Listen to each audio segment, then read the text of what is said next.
And he said this in October of 2007, quote, "I'm not persuaded that 20,000 additional troops in Iraq is going to solve the sectarian violence there. In fact, I think it will do the reverse." And then later he said, "I don't think the president's strategy is going to work." He goes on, "I don't know," on last January, he said, January of 2007, he said, "I don't know any expert on the region or any military officer that I've spoken to privately that believes that there's going to make a substantial difference on the situation on the ground. I suggest that he immediately sit down and talk with General David Petraeus." I suggest that he do that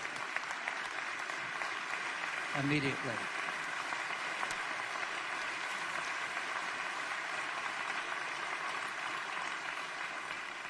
And by the way, in case you didn't remember, the first time that General Petraeus came back to testify, and it wasn't certainly certain about the results of this new strategy, there was MoveOn.org, the very liberal, far-left organization, put an advertisement, full page, in the New York Times. And it had a picture of General Petraeus, and it said, "General Petraeus or General Betraeus." Now, my friends, that was hard to believe that anybody would question the patriotism of a man like General David Petraeus. So on the floor of the Senate, we had a resolution condemning that ad.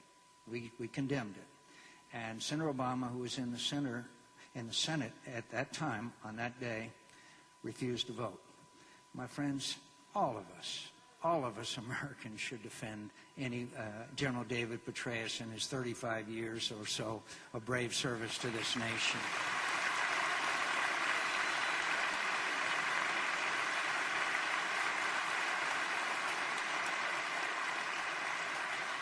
So the war in Iraq has been long and hard and tough, and the sacrifice that's been made by brave young Americans has broken all of our hearts.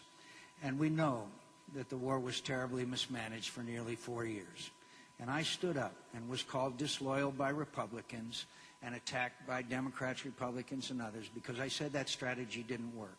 And I advocated this new strategy, which obviously, according to news reports, that casualties and deaths are at its lowest point since literally the beginning. And the success is remarkable.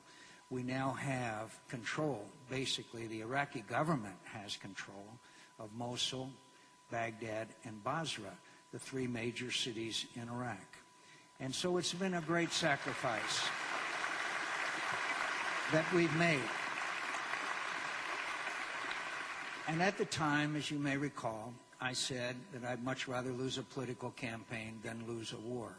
And we still have a long way to go, my friends. I think General Petraeus would tell you that even though we've had these significant gains, we have to solidify them. And he's going to come back in July when our drawdown from the surge, 3 of the 5 brigades are already back. There's 2 more brigades that will be coming back the end of July. The Marines have come back, and there's still some support troops there. But we are drawing back down from the surge. And then in July, he said that he wants to pause and he wants to evaluate the situation. And then apparently, and I say emphasize apparently, he may be optimistic about further troop withdrawals. But the key to it, my friends, the real important thing is not so much American presence as it is American casualties. And I'm happy to tell you that they are down. 1 casualty is too many. 1 casualty is too many. But the significant success that we've had is due to the incredible bravery of the young men and women who are serving there.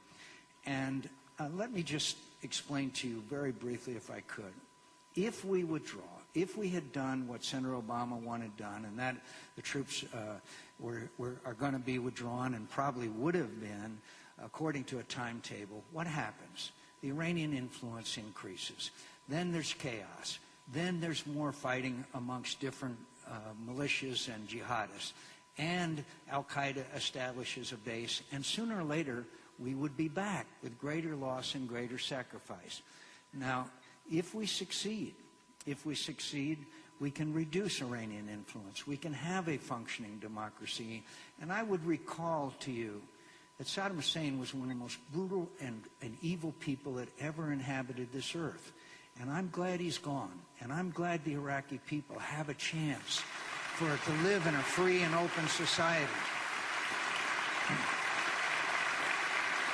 And we have a chance.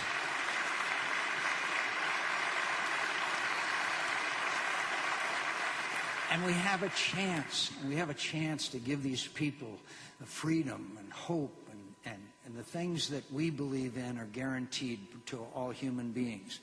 So it's a very clear choice.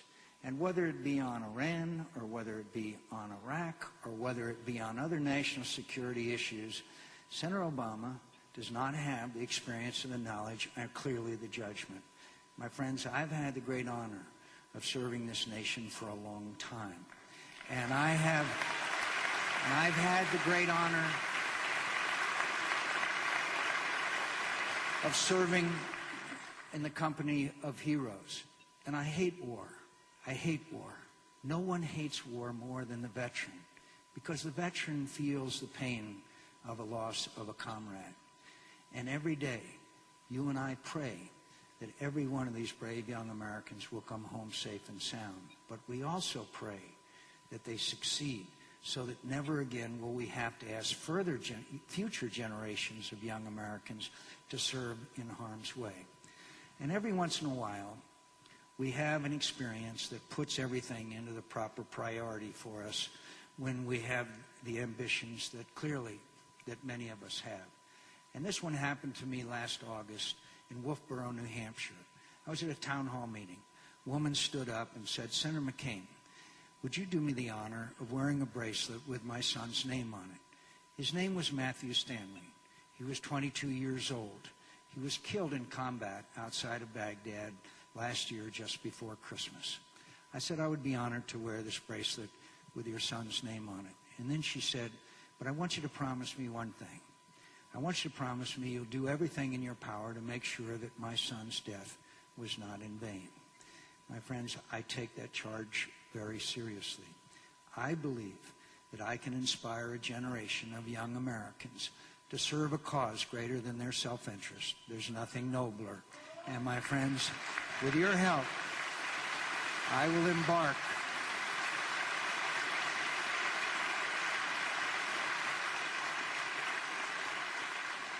with your help and support. I will win in Tennessee. I will win every place in the United States of America this November. And I will be President of the United States. And thank you, and God bless you. And thank you for coming here today. Thank you very much.